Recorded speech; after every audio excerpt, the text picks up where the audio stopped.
कौना भाव में कह दिया आए भैया सुनो जा राजा पटसोनी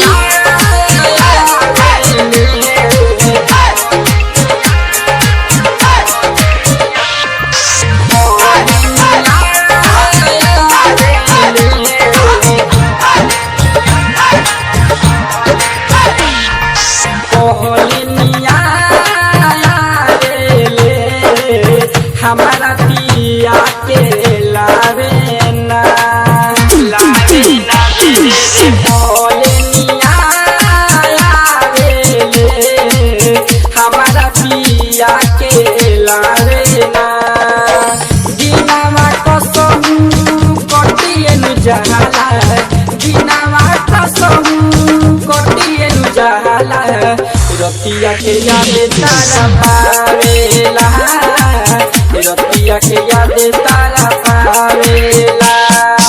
बोलनिया हमारा पिया के लावेला डीजे मिठू राजा पटसोनी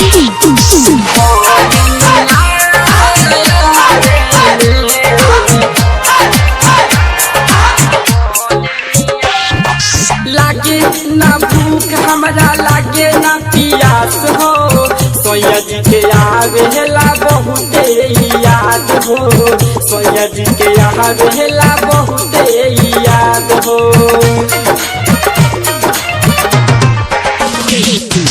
लागे ना भूख हमरा लागे ना पियास हो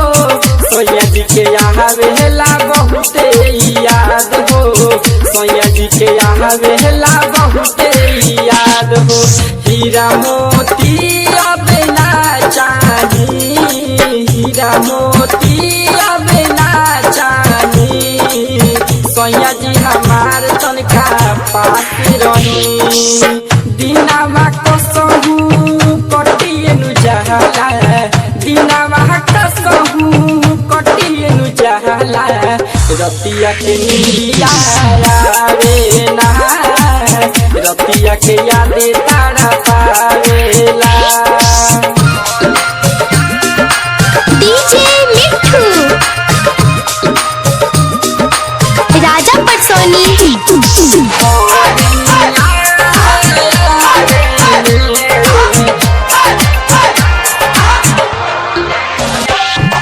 रहे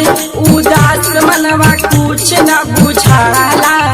सोया जी के दीना हमरा रहलो न जाला सोया जी के दीना हमरा रहलो न जाला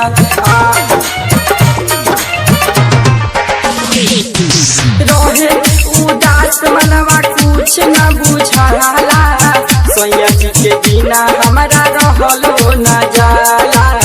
सोया जी के बिना हमरा रहलो न जाला मन कहरे देखे के मन कहरे देखे के कबो न मिल समसे हरे दिनामा कसहू कटिए नु जाला दिनामा कसहू कटिए नु जाला रतिया के याद तारा पावेला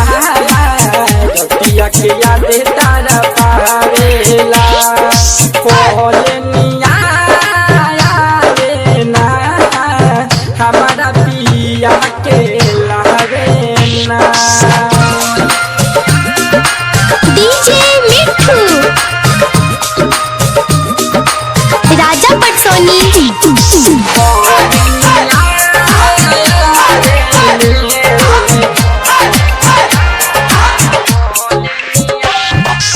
एकरा से कोई बतिया कहलो ना जाला राइटर दीपक बिना रहलो ना जाला राइटर विदेश बिना रहलो ना जाला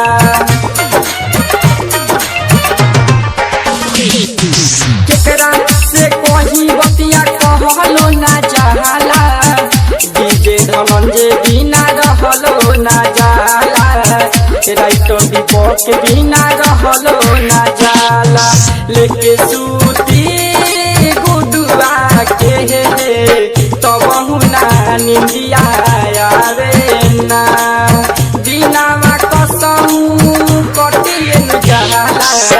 दिनावा कसहू कटिए नु जाला रतिया के याद तारा पावेला रतिया के याद तारा पावेला रतिया के याद तारा पावेला